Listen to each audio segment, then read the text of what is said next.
আমি দেখাচ্ছি স্যার, এটা কোনো কথা হলো না ভাই, মারছে ভাই, ডিসি মাসে না আসলে আমাকে মারি ফেলতো, উনি আসে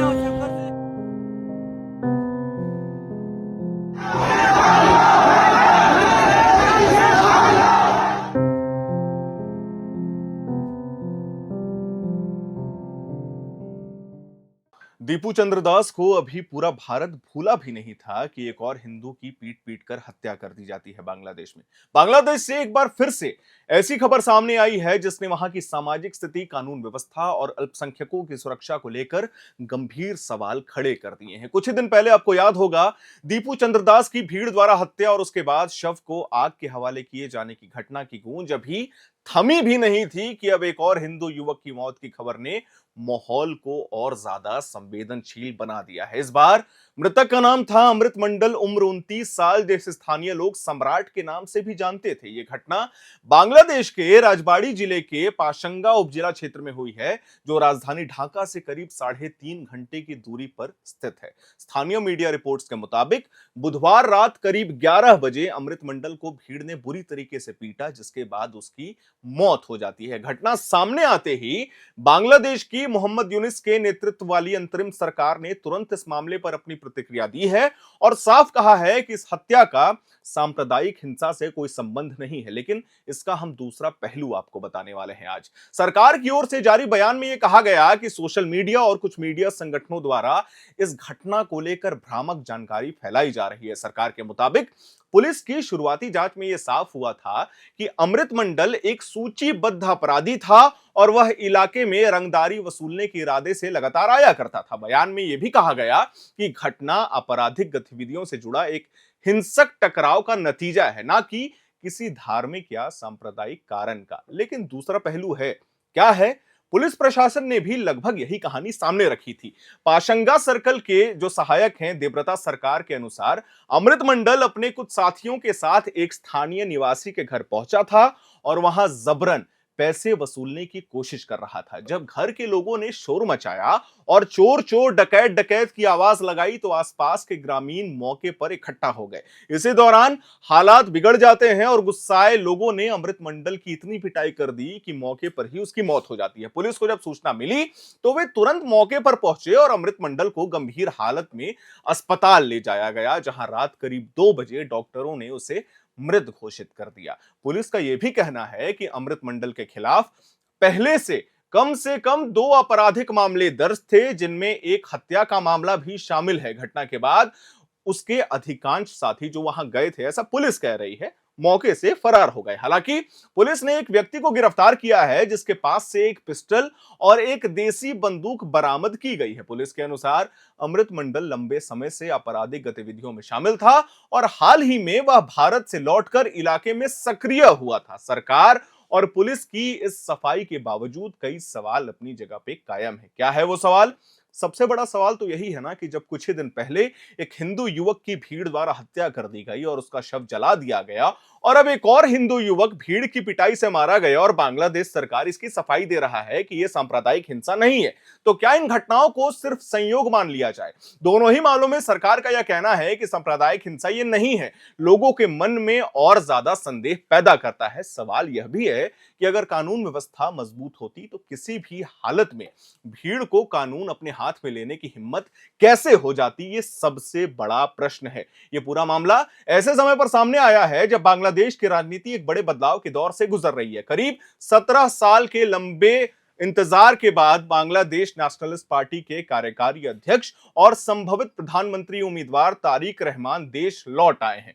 उन्होंने वापसी के बाद यह वादा किया है कि अगर उनकी पार्टी सत्ता में आती है तो देश में सुरक्षा और न्याय सुनिश्चित किया जाएगा। अमृत मंडल की मौत की खबर उसी समय सामने आई जब तारिक रहमान अपनी मां और देश की पूर्व प्रधानमंत्री खालिदा जिया से अस्पताल में मिलने पहुंचे थे। ऐसे में यह सवाल उठना स्वाभाविक है और लाजमी भी है कि क्या अल्पसंख्यकों से जुड़ी घटनाएं आने वाले चुनावों में एक बड़ा राजनीतिक मुद्दा बनने वाली है। सरकार ने इस पूरे मामले में सोशल मीडिया पर फैल रही खबरों को लेकर कड़ा रुख अपनाया है, लेकिन वो दो मुहा रुख है और यह कहा है कि कुछ लोग जानबूझकर हालात को सांप्रदायिक रंग देने की कोशिश कर रहे हैं। लेकिन दूसरी ओर मानवाधिकार संगठनों और अल्पसंख्यक समुदायों की चिंता यह है कि जमीनी हकीकत सरकारी बयानों से अलग नजर आती है। जैसा कि आप वीडियो में देख रहे हैं, पुलिस बगल में खड़ी रहती है लेकिन लोगों को भीड़ में सौंप दिया जाता है। उनका कहना है कि चाहे कोई भी व्यक्ति अपराधी ही क्यों ना हो, उसे सजा देने का अधिकार सिर्फ कानून को है, ना कि भीड़ को। यह सवाल भी बार बार उठ रहा है कि अगर अमृत मंडल वाकई एक अपराधी था तो क्या उसे जिंदा पकड़कर कानून के हवाले नहीं किया जा सकता था।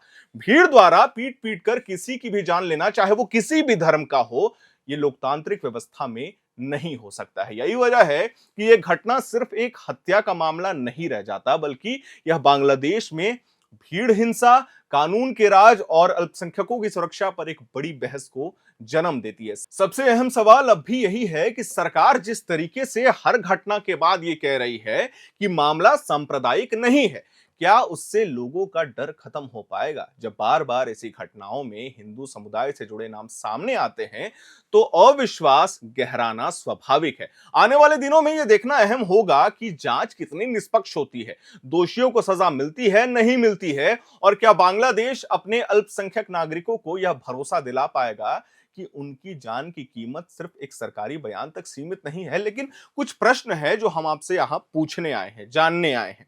दीपू चंद्र दास, बार बार ये कहा जा रहा है बांग्लादेश सरकार के द्वारा, बांग्लादेश पुलिस के द्वारा, कि ये सब सांप्रदायिक हिंसा नहीं है। हमने करीबन 18 वीडियो चलाए थे बांग्लादेश को लेकर के, हमने करीबन 18 वीडियो चलाए हैं। शॉर्ट्स हो जाएं, कुछ भी हो जाए, मोन्टाज हो जाए छोटे छोटे, जो आपने देखा होगा। आपने देखा होगा किस तरीके से जब शुरुआत में दीपू चंद्र दास को फैक्ट्री से निकाला जाता है, वो पुलिस के साथ होता है, वो रो रहा होता है, बिलख रहा होता है, फोन पर कॉल कर रहा होता है। लेकिन ठीक उसके 11 से 12 मिनट के बाद वही पुलिस वही दीपू चंद्र दास को भीड़ के हवाले सौंप देती है। सवाल यह है कि जब आपका कानून व्यवस्था इतना दुरुस्त है, आप कह रहे हैं कि यह सब सांप्रदायिक हिंसा नहीं है, ये एक छोटा सा प्रोस एंड कॉन्स है, मतलब न्यूटन का थर्ड लॉ, जो बांग्लादेश सरकार कह रही है कि every action has an equal and opposite reaction. तो दीपू चंद्र दास के केस में ऐसा क्यों होता है कि वही पुलिस उसी दीपू चंद्र दास को भीड़ में सौंप देती है और भीड़ उसकी निर्मम हत्या कर देती है। सेम अमृत मंडल के साथ भी हुआ। पुलिस देर से पहुंचती है, पहुंचने के बाद आपराधिक मामले दर्ज होते हैं। चलिए हम ये भी मान लेते हैं कि वो अपराधी होगा, बिल्कुल होगा, इसमें हम कोई संदेह नहीं कर रहे। आपने कहा, हम मान लेते हैं, लेकिन हमारा सवाल सिर्फ इतना है कि क्या अपराधी को सजा एक भीड़ देगी? और खासकर तब जब बांग्लादेश में इतना सेंसिटिव टाइम चल रहा है, वही अल्पसंख्यकों की हत्या कर दी जा रही है। और एक सवाल हमारा भारत सरकार से भी है। आज 18 दिसंबर को, आपको याद होगा, दीपू चंद्र दास को मार दिया जाता है। आज 26 दिसंबर है जब तक हम ये खबर पढ़ रहे हैं। क्या भारत सरकार इस पर कोई संज्ञान लेगा? अभी तक तो कुछ नहीं दिखाई दे रहा। उत्तर प्रदेश के मुख्यमंत्री योगी आदित्यनाथ ने बयान दिया था, उन्होंने कहा था कि कार्रवाई की जाएगी, रोहिंग्या को भारत से भगाया जाएगा। लेकिन सवाल हमारा यह है कि क्या रोहिंग्या मुसलमान को भारत से भगाने से बांग्लादेश के जितने भी अल्पसंख्यक हिंदू हैं वो सुरक्षित हो पाएंगे? हम ये सवाल कर रहे हैं। नेपाल में भी लगातार आवाज उठ रही है बांग्लादेश में जिस तरीके से हिंदुओं के साथ अत्याचार हो रहा है, और पक्ष हो या विपक्ष हो, कुछ कुछ नेता हैं जो खुल करके कह रहे हैं। हम एक चीज और बोलना चाहेंगे, सेलिब्रिटीज जो बहुत कम बोलते थे बांग्लादेश के मैटर पे, जानवी कपूर ने एक इंस्टाग्राम स्टोरी लगाकर यह दिखाया कि हम भी अपने जितने भी अल्पसंख्यक भाई हैं या बहन हैं जो अदर कंट्रीज में रहते हैं, अन्य देश में रहते हैं, उनके साथ खड़े हैं। लेकिन सवाल तो भारत सरकार से है कि आखिर कब तक ये चलता रहेगा। उम्मीद करता हूं आपको हमारी ये जानकारी, हमारी ये वीडियो पसंद आई होगी। इसे लाइक करें, शेयर करें, हमारे चैनल को सब्सक्राइब करें। आने वाले समय में इस मामले पे और कुछ क्या अपडेट्स आता है, हम अपने चैनल के माध्यम से अपने दर्शकों को बिल्कुल निष्पक्ष रूप से देते जाएंगे। और मैं उम्मीद करता हूं हमारी ये जानकारी आपको पसंद आई होगी। कैमरे के पीछे मौजूद हैं मेरे सहयोगी अभिषेक मुकुंद। मेरा नाम है हर्षित और आप देख रहे हैं एयर नाउ।